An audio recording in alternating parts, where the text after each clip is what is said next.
Até os anos 60, não havia muito artistas cearenses nacionalmente projetados. Ninguém bastante identificado com o Estado que fanatizasse as multidões, além do imenso Evaldo Gouveia, produzindo canções românticas de grande sucesso em parceria com o capixaba Jair Amorim, e Humberto Teixeira, compondo com Luiz Gonzaga. Então, surgiu no cenário nacional um grupo de jovens compositores e intérpretes oriundos de Fortaleza, que a mídia rotulou de Pessoal do Ceará, subtítulo do primeiro disco fonográfico que o grupo publicou. Nesse grupo se inseria o intelectual Fausto Nilo Costa Júnior, letrista primoroso, hoje com mais de 400 composições musicais feitas em parceria com mais de 100 compositores do Brasil inteiro, muitas delas celebrizadas na voz dos mais renomados cantores do país, em cerca de 500 gravações. Fausto está completando 40 anos como compositor profissional. Mas Fausto Nilo é também arquiteto e urbanista de grande talento e prestígio. E nessa condição tem feito grandes intervenções nos principais logradouros de Fortaleza, como a Praça do Ferreira, a Ponte dos Ingleses, o Mercado São Sebastião e o Centro Cultural Dragão do Mar. Alguns desses projetos em parceria com colegas arquitetos. Neste momento em que a cidade, que está incluída entre as sedes do próximo Campeonato Mundial de Futebol, reclama soluções para a chamada mobilidade urbana, face ao caos atualmente instalado no tráfego de veículos, convidamos Fausto Nilo para nos brindar com a sua abalizada opinião sobre o assunto. Para discutirmos os aspectos do conflito entre o crescimento da metrópole e a mobilidade urbana, estamos iniciando mais uma edição do programa Visão Política pela FGF-TV, canal universitário 14 da NET, cujo produtor e apresentador titular, o jornalista e sociólogo Arnaldo Santos, já retornou ao Brasil e na próxima semana reassumirá suas funções. Para participar deste programa, com Fausto Nilo, estão conosco os debatedores Rui Martinho Rodrigues, professor, advogado, historiador e cientista político, e o jurista Djalma Pinto, doutrinador renomado e advogado especialista em direito eleitoral. Ambos membros da Academia Cearense de Literatura e Jornalismo. Eu sou Reginaldo Vasconcelos e peço ao assinante apenas 1 minuto para um rápido intervalo.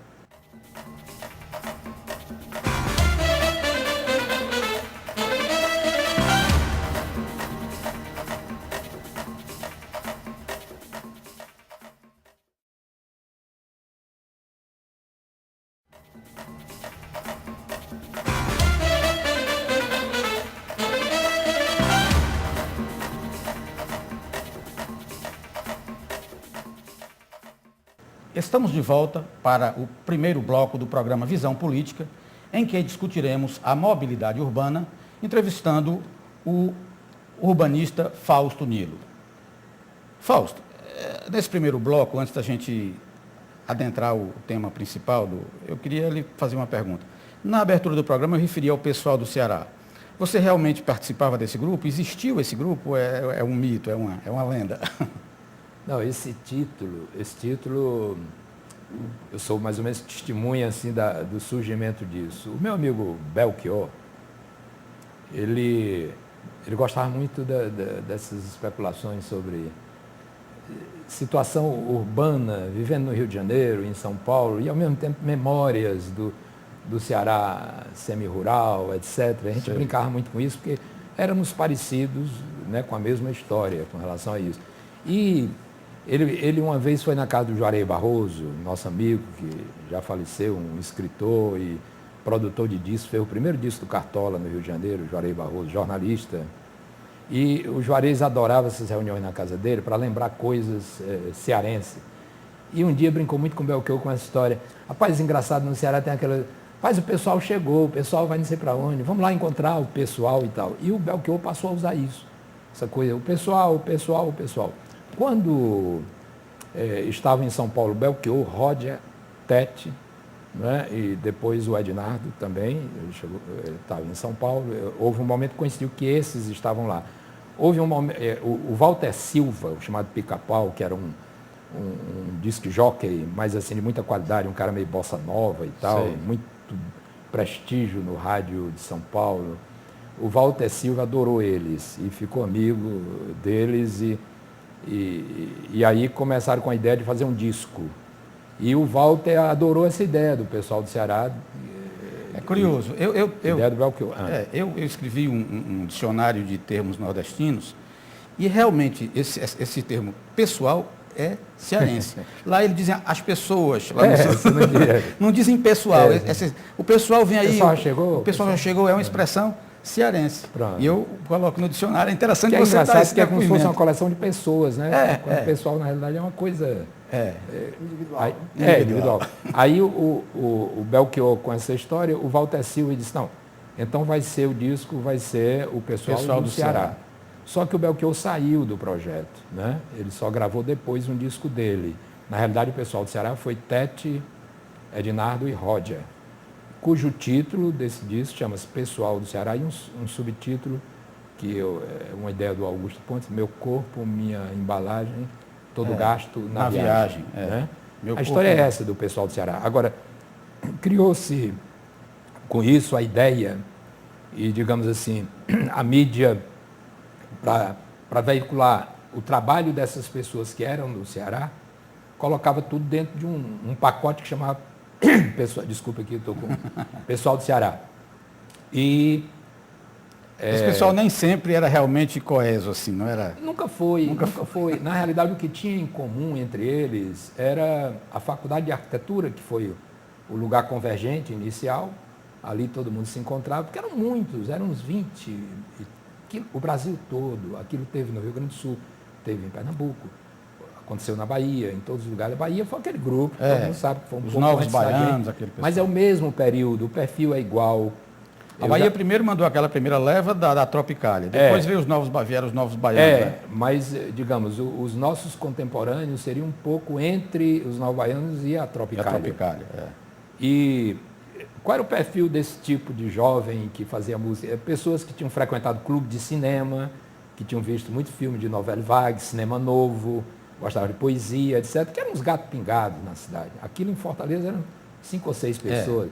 Era o Augusto Pontes, o Cláudio Pereira, o Roger, eu fazia parte dessa turma, mas ninguém tinha nem com quem conversar muito sobre esses assuntos. Então a gente ia para o Anísio, que era um bar ali do Anísio, lá na Beira-Mar. E esse bar, todo mundo foi chegando. Catalisava toda essa turma. Pronto. Todo garoto da cidade tocava um violão, aparecia lá, aí fazia parceria um com o outro, etc. Então, houve muito mais, foi uma interação entre eles do que propriamente um manifesto, um projeto. Nunca houve isso da nossa turma, nunca houve isso. Pelo contrário, eram trabalhos muito individualizados e o Belchior tem um trabalho solitário, é só ele, praticamente. É verdade. O Ednardo também tem um trabalho dele sozinho. O Roger tinha uma coisa também um pouco diferente dele ali, com a Tete e tal. Mas de fato, Fausto, o público consegue amalgamar todo esse pessoal como se fosse um momento único. Os meus colegas sabem que eu não gosto muito, eu não acho muito esse termo, porque acho também que ele é limitador, essa coisa de um país enorme, que você fica reforçando coisa regional, não sei o quê. Isso não nos ajuda. Uma coisa é ter amor por minha terra, ter orgulho e as minhas lembranças do Ceará, e esse lugar que eu escolhi para viver depois de 15 anos que saí daqui. Eu adoro, amo o Ceará, mas nós somos compositores brasileiros, né? Exatamente. Essa coisa de dizer assim, regionalizar a coisa assim. Tem alguma indagação nessa área? Não, eu fiquei vivamente impressionado por esse último ponto que o nosso convidado tocou. Porque, inclusive, alguns historiadores estão preocupados com um certo tipo de regionalismo que pretende congelar a história. Se fala no Ceará, alguém lembra de um jangadeiro. Ou de um vaqueiro. Cangaceiro. E um vaqueiro que usa gibão de couro, que usa chinelo de rabicho, que anda a cavalo. E o vaqueiro hoje anda de moto, um 125. Verdade. E jangadeiro ninguém conhece mais. Essas coisas já não são representativas, senão de uma época, que tem um interesse histórico. E a gente procurar forçar a permanência de símbolos de uma época, mas o equilíbrio é uma corda bamba encebada, para a gente se equilibrar nela. Por outro lado, também a gente esquecer raízes ou identidades culturais, e hoje está se questionando até a existência de identidade, né? Que eu acho que isso no Ceará faz falta. Eu não me preocupo tanto que haja essa tentativa de congelar o tempo ou a cultura, porque no Ceará eu acho que no tal do equilíbrio a coisa está muito mais para o outro lado. Se a gente chega bem ali em Pernambuco, a gente sente um clima eles têm uma tal de uma pernambucanidade. A cearensidade você acha que está enfraquecida. E aqui a gente não percebe isso. Aqui se derruba tudo. Mas eu acho que existe uma maneira cearense de conviver na rua. Mas não existe uma preocupação na sociedade em preservar símbolos culturais ou mas históricos. em compensação, esses signos, eles às vezes levam até a eliminação, digamos assim, de situações de avanço, porque tem um excesso de alegoria, entendeu? Mais do que as necessidades. Que inibe uma evolução. A necessidade de de evoluir, de avançar. Eu acho que esse excesso fica bem caracterizado no Rio Grande do Sul com a multiplicação de centros centro culturais, de cultura. Centro de cultura gaúcha. Eu acho que é um exagero. As tradições gaúchas. Djalma, tem alguma observação? O Fausto citou o nome do Augusto Pontes. Grande Augusto Pontes. O Augusto Pontes é tido como guru de muitas pessoas que brilharam nas artes do Ceará. Entretanto, ele talvez não tenha sido compreendido pela sociedade. Você acha, Fausto, que os gênios não têm uma receptividade grande perante a sociedade das suas respectivas épocas? Eu acho relativo isso. O Augusto, é porque tem várias camadas desse jeito dele, dessa personalidade dele. Uma delas é a ousadia, digamos assim, criativa, expressa verbalmente no bar ali, que às vezes era desorientadora, porque era brilhantemente inteligente, extraordinariamente inteligente e com a capacidade de improviso muito grande. Mas, ao mesmo tempo, tem um lado digamos assim, de ação consequente, e que pode ser comprovado, e eu dou um testemunho disso, porque ele, em torno dele, ele ia aglutinando jovens de várias gerações. Quando ele faleceu, eu já estava em casa, com a minha família um pouco mais parado. Me lembro o último telefonema que eu dei para ele. Eu disse, amigo, fui brincar de uma maneira meio demagógica, amigo, onde é que você anda? Nunca mais lhe vi e tal. Ele falou assim, amigo, eu estou no mesmo lugar, continuo na rua. Quer dizer, ele quis dizer, eu aqui estava em casa. Ele continuou até o final, cada dia num barzinho diferente, com uma turma diferente. Ele foi acolhendo novas gerações, os outros que iam chegando, a gente que ia deixando de comparecer ao bar, mas ele ia continuando aquilo. E nesse convívio, ele de fato implantava e provocava muitas ideias, né? O Augusto dizia para a gente que nós éramos os melhores do Brasil mesmo. Ele era um provocador cultural, né? Mas a poesia você tem que mandar ver. Não, cara, manda ver, é melhor do que todos que tem aí e tal. Isso, claro que tinha um lado, às vezes, que alguém quebrava a cara, mas de uma certa maneira dava para a gente assim uma provocação, né? Uma segurança de que ele tinha muitos aspectos interessantes. Acho que o Augusto e o Cláudio Pereira, que era já da minha idade, o Cláudio era um pouquinho mais novo do que eu, mas eles dois, eu considero, para a minha geração, eram as pessoas que provocavam e que criavam o cenário do grande intercâmbio dessa coisa. Clima, eles criavam o clima. Sobre essa autoimagem, eu indagaria. Sim. O culto a Narciso é necessário à inspiração artística? Olha, eu tenho amigos psicanalistas, é uma matéria que eu adoro também, mas não sou, assim, não tenho profundidade sobre essa matéria, mas gosto, acompanho muito. Acho que há uma coincidência num temperamento de tendência narcísica com aqueles que... Isso é verificável, eu concordo que sim. O meio que eu convivi 15 anos no Rio de Janeiro, alguns até hoje são meus amigos, quando vem aqui eu encontro e tal. Tem pessoas de todo tipo. Agora, não acho que tenha nada demais de você ter um temperamento narcísico e tal. Agora, é preciso também uma humildade para um verdadeiro artista diante do seu progresso. Eu tenho muita desconfiança de quem não vai para casa nem um dia pensando assim, agora não deu certo, eu vou ter que refazer. Porque não tem progresso. Com essa sábia colocação, nós vamos encerrar esse bloco, porque o tempo já esvaiu. E voltamos, a gente retoma esse mesmo tempo. Eu peço ao assinante 1 minuto para um rápido intervalo.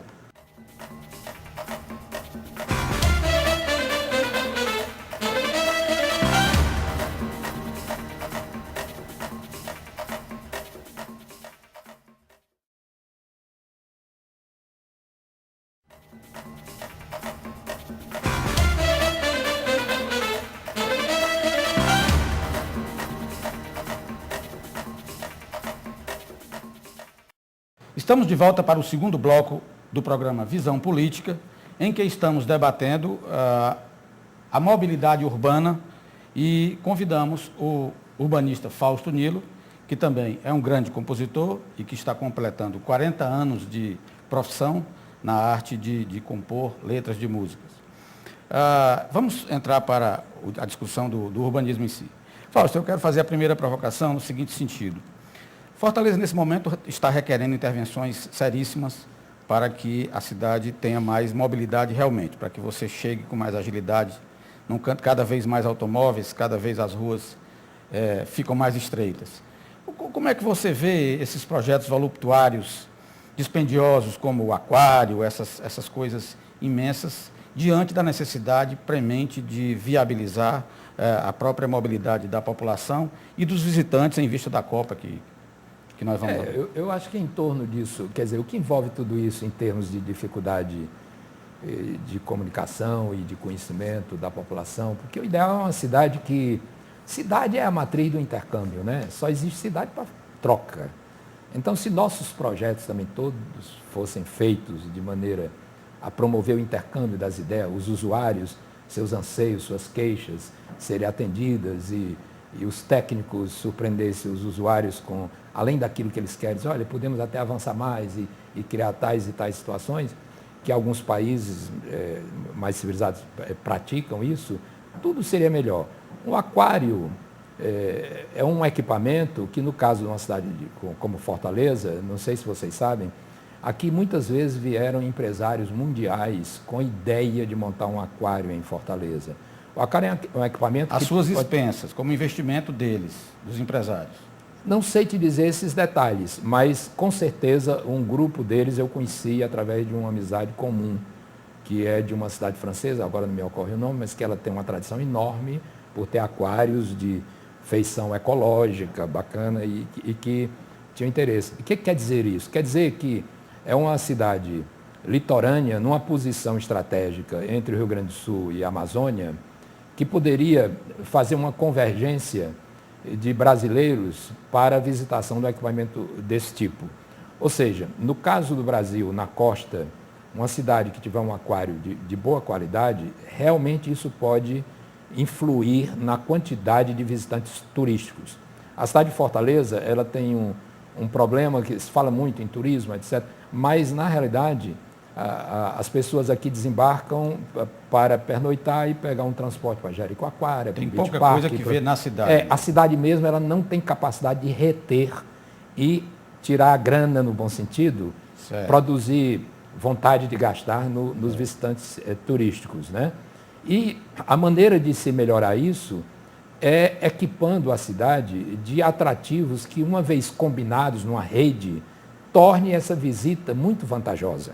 Nós visitamos para o exterior para ver história em Paris, ver história da cidade, ver arquitetura, né? E ver museus, ver situações especiais que são capazes de provocar uma viagem àquela cidade.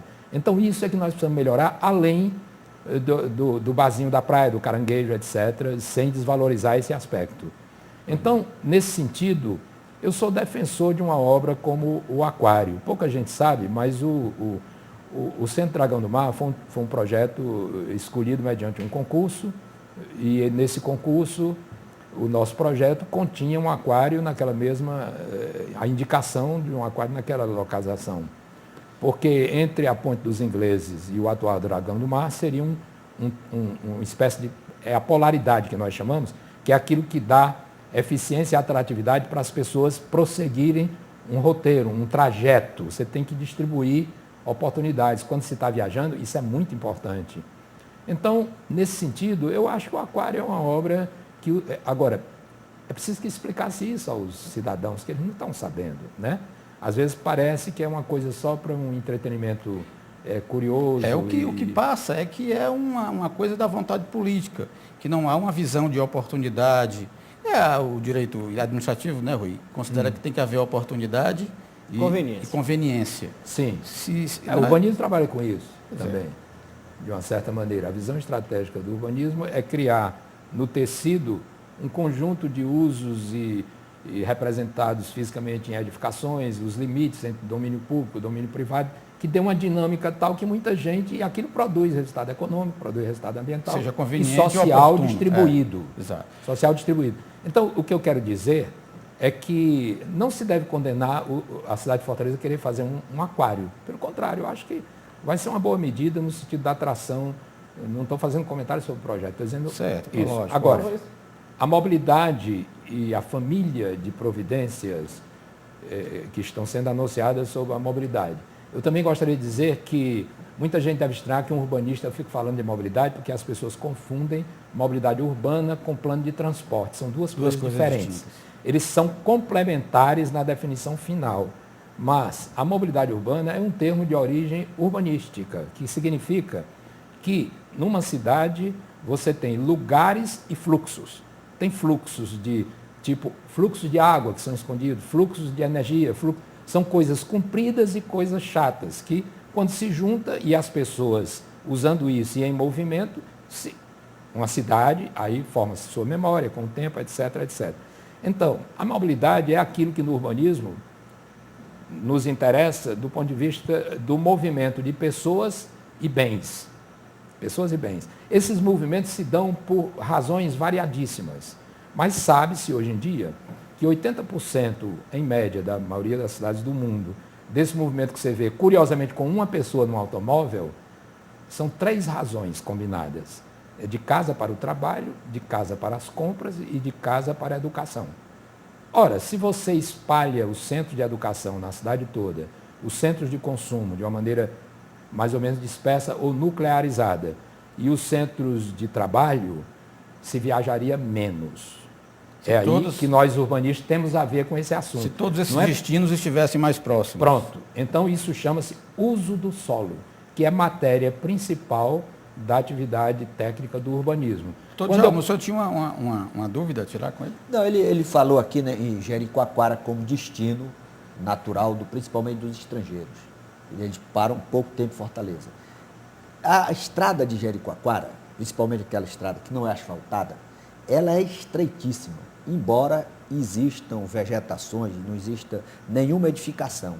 Essa falta de visão, de não querer alargar logo a estrada, daqui a pouco o cidadão começa a edificar, aí para alargar tem que desapropriar e gastar muito. Como é essa justificativa, na sua avaliação, dessa falta de visão de longo prazo, principalmente nos gestores? Está faltando uma educação maior para isso? Como é que nós poderíamos melhorar para que essas rodovias, essas ruas já fossem mais largas para não comprometer o trânsito, principalmente no futuro, ou agora já no presente, Djalma, no caso? Antes do Fausto responder, eu vou encaixar aqui o Altino Farias, que é engenheiro e é filho de um grande arquiteto, que foi professor do Fausto Miller, né, Fausto? Você nos disse aqui. Armando Farias, que é fundador do curso de arquitetura da UFCM. Diz o Altino, filho dele, que ele tinha uma preocupação muito grande com as dunas. Ele achava que devia ser desapropriado desde o Mucuripe até o Cocó para fazer um parque de preservação e que a Guanambi deveria ser uma via expressa até a BR-116. Aí agora tem um sinal embaixo do viaduto da 13 de Maio, tem 3 sinais, quer dizer, não é uma via expressa, não há essa visão, né? As pessoas... Aí tem dois problemas que a gente tem que levar em conta. A maioria das coisas visionárias eram pessoas muito extraordinárias. Isso não era uma regra. E mesmo colegas urbanistas que no Entre Guerras ou no início do século tiveram grandes visões que depois houve tentativas de colocá-las em práticas, etc. Brasília foi inaugurada, é como diz agora fizeram uma matéria com Oscar Niemeyer na revista Domus, uma revista italiana de prestígio mundial. E as últimas palavras do editor, dizendo, Brasília, como se viu, do ponto de vista urbanístico, é questionável sobre todos os aspectos. Agora, deve-se conhecê-la porque é uma oportunidade em que ideias viraram coisas de uma forma como nunca houve, quando se trata de cidade. É verdade. Então, o que eu quero dizer? Aquelas ideias que fizeram o desenho de Brasília, na época que o Lúcio Costa fez aquele projeto, qualquer um que fosse avançado e quisesse avançar, ia reproduzir exatamente se é o caso de se falar o erro de Brasília. Então é muito difícil você visualizar uma metrópole quando ela não existia, Djalma. Agora, há cidades que tiveram urbanistas com boa formação e capacidade política de se antecipar a muitas coisas. Mas acredito que nenhuma cidade foi capaz de se antecipar a tudo aquilo que a metrópole traria como ineditismo. E hoje ainda estamos mergulhados num percentual enorme de situações inéditas a cada dia nas metrópoles. Porque é como se estivesse construindo uma coisa que sabe-se pouco dela e morando nela. Não sei se vocês me entendem. Lógico. Então, é uma cultura em formação, é um laboratório não pode-se dizer que há um conhecimento estabilizado sobre a problemática das metrópoles. E a mobilidade, como eu falei, a coisa é totalmente gerúndica, é morando e fazendo e acontecendo. Então, a cidade é uma obra de muitos, começa por aí, não é como uma casa, uma coisa. Não, eu quero a fachada assim, é uma obra de muitos, feita no tempo. É verdade. Eu estou achando essa descrição, sim, talvez a descrição mais perfeita do maior desafio ao planejamento. Que há sempre um desafio interposto aos planejadores. O planejamento, os milicos, que são pioneiros em planejamento, o Estado-Maior prussiano foi quem começou isso, eles diziam que eles faziam um plano de batalha que deveria valer até o primeiro tiro. E eu estou vendo que o urbanismo é um planejamento com a batalha sendo travada. Trabalhar ao vivo. É como uma ponte que se constrói nela própria, na ponta Fausto, dela. nós estamos aqui falando sobre essa questão de você conseguir antecipar o que será necessário à cidade no futuro. E quanto ao respeito das coisas do passado? Por exemplo, o centro do Dragão do Mar é uma beleza, mas sempre me dói um pouquinho quando passo ali, porque eu me lembro que ali era a casa do Mr. Hall, que era uma casa bonita. Acho que quando foi feito o centro, ela já tinha se degradado, né? Mas já fui acusado, eu e Delberto Não, eu sei. Nós não derrubamos nada de terem feito, não. Está tudo documentado. Aquilo já estava abandonado, já tinha sido degradado total. Mas aquilo era uma casa, que tinha um mirante, né? A casa do Mr. Hall, que deu nome àquela rua, que era um técnico estrangeiro que vinha estudar a seca no Ceará. E ali foi demolido. Agora a prefeita aterrou a piscininha. A piscininha era um remanso que tinha ali atrás do Estoril, onde metade dessa cidade aprendeu a nadar naquele remanso de mar. A prefeita agora, ela aterrou, botou calçadão, houve protestos, mas ela foi irredutível. Eu acho, sem querer avaliar essas situações aqui de improviso, o patrimônio é a parte da memória, da herança cultural. Você preserva para que outras gerações possam saber de onde viemos. Preserva alguma onde coisa, vamos. não se pode preservar tudo, né? Agora, a dinâmica com relação à natureza e à própria cidade antiga, a dinâmica imposta pela metrópole com novas necessidades também precisa ser verificada. E aí entra o conceito de sustentabilidade, que é uma coisa que as pessoas pensam que é uma moda, mas é antiquíssimo, porque as cidades eram sustentáveis até a Revolução Industrial, sempre tudo era sustentável. Desequilibrou e agora, nessa segunda volta, se pretende ter critérios para que as futuras gerações tenham possibilidade de ter acesso a benefícios em relação à natureza, da mesma forma que tivemos. De novo voltamos à ideia de planejamento. Eu então indagaria, o urbanista é mais um planejador ou um socorrista? Não, ele é um planejador. O urbanismo, é complexo dizer isso. Pela definição, o urbanismo seria um conjunto de técnicas que cuidam de configurar o ambiente com conforto e legibilidade, ou seja, não precisa só ser funcional, que as coisas caibam nele, mas que forma uma linguagem que oriente as pessoas. Então é socorrista. O conjunto das arquiteturas, tudo isso. Então a gente cuida mais ou menos disso. Agora, ninguém imaginava, há 200 anos atrás, que uma invenção com 4 rodas e um motor ia transformar cidades e fazer migração entre umas e outras e desorganizar a coisa ao ponto que estamos hoje. Então, é uma arte e uma técnica. Alguns dizem que é uma ciência, mas é uma arte e uma técnica com um conjunto. E tem doutrina, tem filosofia, tem história. Ninguém imaginava. Agora, ela trabalha para equilibrar os problemas decorrentes do crescimento. Isso, ninguém imaginava cidades tão grandes. Para a metrópole. Senhores, Antigamente uma catedral levava 40, 50, 100 anos para construir. Esse bloco já terminou e a gente volta no próximo bloco com a indagação do Dr. Djalma Pinto ao nosso urbanista Fausto Nilo. Senhores, esse é o programa Visão Política pela FGF-TV e eu peço aos senhores 1 minuto para um rápido intervalo.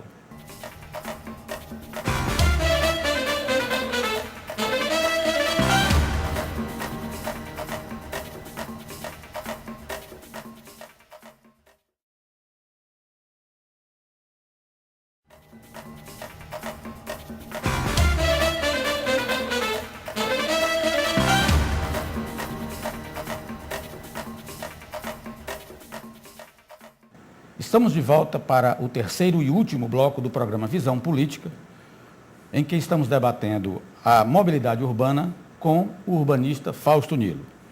E nesse bloco, no início desse bloco, eu vou perguntar ao doutor Djalma se há algum questionamento a fazer ao Fausto. O professor Rui, ele fez uma ponderação que o urbanista, ele é um socorrista. Então, nessa condição de socorrista, eu queria perguntar aqui para o professor Fausto. Primeiro, qual seria uma providência que o futuro prefeito de Fortaleza deveria tomar para, primeiro, concluir as obras no menor espaço de tempo para não causar danos, por exemplo, aos comerciantes? Segundo, como melhorar o trânsito na cidade? E qual seria o planejamento assim, ideal para Fortaleza desafogar em termos de circulação e o pessoal não ter tanto estresse com o transporte? Em primeiro lugar, você tem que criar, aqui tem um verbo que eu gosto muito nessa área, chama coisar, né? As ideias virando coisas. Você tem que ir coisando para o pessoal se convencer que aquele padrão tem melhor qualidade, que sua vida melhora. O plano que se desenha muito, e isso eu estou agora já com meus 67 anos, me formei há 40 anos, então a gente já desenhou muito coisas que não se materializam. Então, é preciso começar o laboratório virar real e dar resultados para serem devidamente avaliados e a gente aperfeiçoar isso. Agora, a mobilidade, ela está ligada, como eu acabei de dizer, ao uso do solo. Esse exemplo que eu dou da casa com o trabalho, com a educação, e 80% dos movimentos são por essa razão. Então, é evidente que se eu tivesse numa caminhada consumo, educação e trabalho, eu nuclearizaria uma enorme metrópole e a gente viajaria menos. É verdade. Dizem que isso dizem, quer dizer, as experiências demonstram que isso é um prazo de 30 anos de projeto continuado e constantemente adaptado, porque projeto urbanístico tem isso. Com o tempo, não é uma maquete que você inaugura e fica permanentemente daquela maneira num só dia. Aquilo tem a historicização, a construção, e aquilo leva à correção de rumos. Mas, para você ter um projeto de 30 anos, a maioria dos projetos de melhoria metropolitana são projetos com prazo de 25, 30 anos. Ora, você oferecer para um gestor brasileiro um prazo de 30 anos, a reunião se acaba na mesma hora, porque não há controle social. O que assegura em países desenvolvidos projetos com esse tempo é que as cidades, os cidadãos controlam aqueles projetos, independente do gestor que entra e que sai. Enquanto isso não ocorrer aqui na democracia perfeita, que estamos aguardando, será difícil isso. Agora, acabar com essa dificuldade não é alargar vias. Isso era o remédio receitado pelo tradicional projeto de transporte. Os ingleses descobriram há 30 anos, é um documento clássico que fundou, quer dizer, que praticamente popularizou o conceito de demanda de tráfego induzido, que é mais ou menos o seguinte: você desapropria e alarga uma via que está congestionando. Quando inaugurar, novos carros virão ali, já lota aquele espaço. E isso é infinitamente, isso ocorre de maneira infinita. Então, é preciso se abrir outras frentes, que não é só alargar espaço para automóvel. Nós temos que reduzir as viagens. Esse é que é o projeto. Isso é que é a mobilidade urbana. E ela considera desde o pedestre, sendo ele velhinho, deficiente, criança, bebê, grávida, etc., etc., como considera a bicicleta. Moto não. Moto é transporte recreativo, não pode fazer parte de um plano de transporte. É uma atuação preventiva e não só curativa. Transporte público, no Brasil, moto não. Porque na carência, na dificuldade de se mobilizar, se usa de tudo, morre. Toma cachaça. Fausto, e esse problema da obra que começa e não termina, qual seria uma sugestão para o futuro gestor cumprir aquele prazo? Não, quando as obras são concentradas, sempre produz. Agora nós temos a Copa. Provavelmente isso nem começou ainda, isso vai ser difícil, porque tem um prazo determinado, tem que fazer dentro desse prazo, etc. Se elas fossem distribuídas, se não tivesse Copa, fosse uma coisa normal no planejamento, você vinha fazendo isso há muito tempo e faria durante muito tempo. A Copa o vai peso aligerar disso era isso. menor. Mas tem obras, por exemplo, fazer um metrô em zona densa. É conhecido, o preço de metrô não para de subir e não é relacionado com inflação. Ele é um tipo de transporte que é muito caro de fazer, porque ele tem um paradoxo. Ele é eficiente em zonas densas, ele é usado para zonas densas. E zonas densas, as propriedades são mais caras. Para indenizar, para desapropriar Então, cada tudo dia isso. a cidade tem mais propriedades construídas naquele espaço onde o metrô desempenha. E ali você tem isso que vocês chamam na coisa jurídica, os prejuízos que um comerciante tem, porque Lucro ficou 2 cessante, anos, lucro cessante. lucro Tem cessante. milhões de coisas que vão... O metrô é um exemplo de obras muito difíceis e que produz... Agora, chama-se logística e plano de ataque de obras. Essas coisas têm muita importância para você reduzir, e também planos de sinalização de obra, essas coisas combinadas aí com o projeto, e elas têm que ser feitas acompanhando o projeto, porque aqui é costume se fazer depois que termina o projeto. É da mesma maneira o orçamento. Você faz um orçamento depois que detalhou o projeto. Não, o orçamento tem que ser em ondas, ele tem que acompanhar enquanto se faz o projeto. Acompanhar a execução. Para escolher Tem alguma- caminhos e dominar. Alguma intervenção? Sim, eu acho que um ponto importante que eu ouvi do nosso expositor é sobre o longo prazo necessário ao planejamento urbano e o curto prazo nos nossos planos de governo. Sim. E isso me faz lembrar que quando muda um governo no Brasil, há uma mudança de uma quantidade imensa de cargos de confiança. O aparato estatal brasileiro tem mais cargos de confiança. Dizem que uma cidade como Fortaleza ou Recife, Salvador, tem mais cargos de confiança, ou tanto quanto a administração do Reino Unido. Inglaterra, Escócia, Irlanda do Norte e Gales. Então, com essas mudanças, todo o planejamento fica comprometido. Se nós tivéssemos uma burocracia mais profissional e mais estável, poderíamos ter um melhor planejamento de longo prazo? Seria isso que estaria faltando ao planejamento urbano? Acho que sim, combinado com um controle social e com a participação efetiva dos variados interesses, né? Porque o bom projeto urbano é aquele, não é aquele da nossa turma, é aquele que você coloca todos os interesses envolvidos com aquele problema e aquilo é pactuado. Ah, é difícil? É, claro que é difícil, mas faz. Há muitos lugares do mundo fazendo isso. Então, há problemas hoje em dia também de dificuldades com relação a esses organismos de controle do interesse público, oficiais federais, etc. Eu vejo muito as notícias, a licitação ia acontecer, mas aí houve uma intervenção de um órgão de controle que... O ideal seria começar o projeto com todo mundo sabendo, todo mundo participando e terminar junto e aprovado. Embora e todo mundo de homologado. acordo. Seria isso. Embora que todos nós... Acho que a nossa Beira-Mar, que é um projeto, estou dizendo isso, mas não é querendo puxar brasa para a nossa sardinha, eu, com mais 2 colegas, o Esdras Santos e o Ricardo Muratori, esse projeto ele teve um tipo de formato, por ser uma região propriedade da União ali, que pouca gente compreende isso, todo mundo pensa que é da prefeitura. Esse projeto ele teve um acompanhamento constante de todas essas autoridades. Se não me engano, eram 15 representações de autoridades.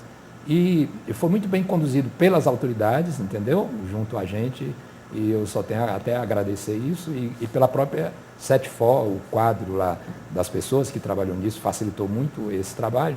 E quando ele terminou, quando ele se concluiu no desenho, ele já estava devidamente assimilado, aprovado, entendeu? E é isso, eu acho que devia, assim seria melhor, porque você termina produzindo muitos prejuízos. Contemplar a diversidade e planejar a longo prazo é uma coisa muito sedutora. Agora, eu ouvi 2 expressões que ultimamente andam me preocupando aí na sua exposição. Uma delas é interesse público, porque há uma hipertrofia do conceito de interesse público, que eu acho que nos ameaça. As pessoas estão querendo controlar o que a gente pode comer, as pessoas estão querendo controlar se as pessoas que gostam de fumar ou não. Eu sou abstêmio em relação ao fumo, mas não há nada de pessoal nisso, mas está se querendo controlar o fumo de quem fuma. E eu penso que há uma crescente tutela Sem dúvida. exercida sobre o cidadão. Isso me preocupa, né? E a outra expressão que também me preocupa é controle social, que também vem num conjunto de uma onda politicamente correta que está nos restringindo a todos. Doutor Djalma, tinha alguma coisa? A propósito do controle social, se existisse efetivamente um controle social, o centro de convenções seria naquele local? Ou a população discutiria? O novo centro de Talvez convenções? não. O novo, o que estão Talvez fazendo não. agora? Bom, aí é assim, o que universalmente como é esse problema no planejamento?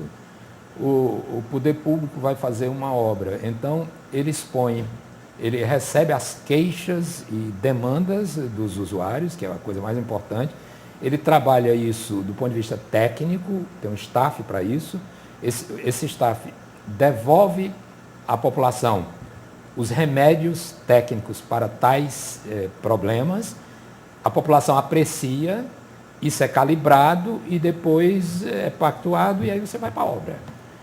Você está perguntando assim, se a discussão, digamos, aprofundada de fundar um definitivo centro de eventos em Fortaleza fosse compartilhada de maneira efetiva com a sociedade, se o lugar é aquele, acho que não, talvez não.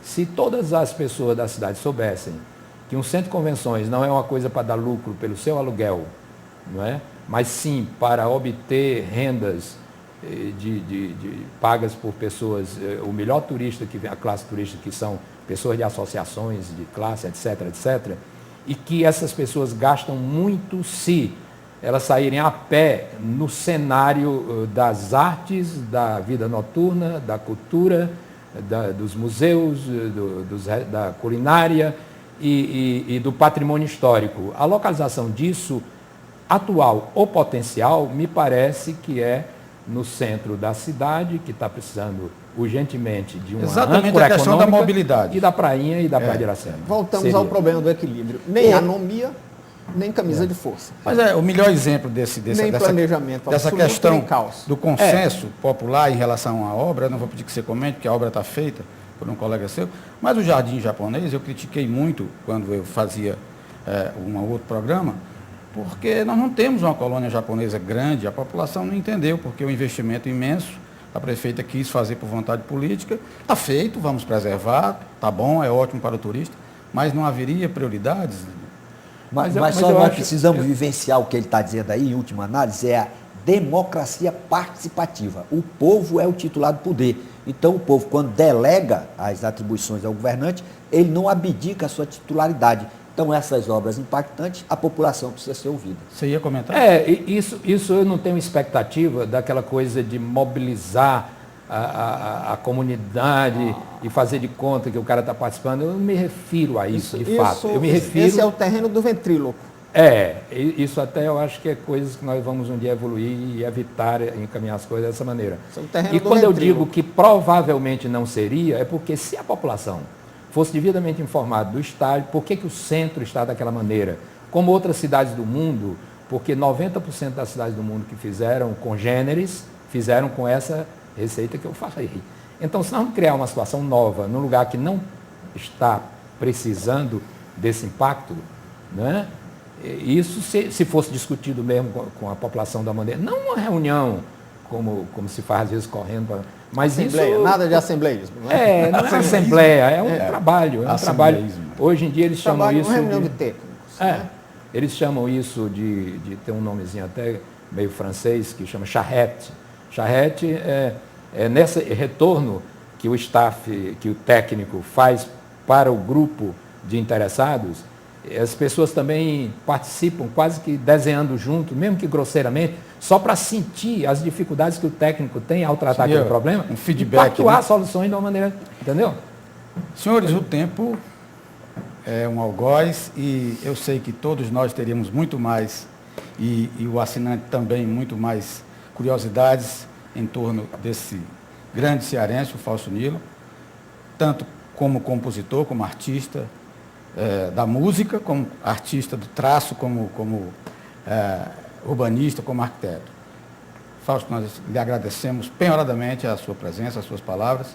Como de hábito, eu quero apresentar um livro cearense, neste caso, a segunda edição do livro Distorções do Poder, do professor Djalma Pinto, um livro que trata sobre a educação, sobre a formação do homem para exercício do poder, Esse livro foi recomendado pelo jornalista Heródoto Barbeiro, da Record News, e ele apreciou tanto a obra que fez uma recomendação pessoal, e eu também recomendo, o livro é excelente, como toda a obra do professor Djalma.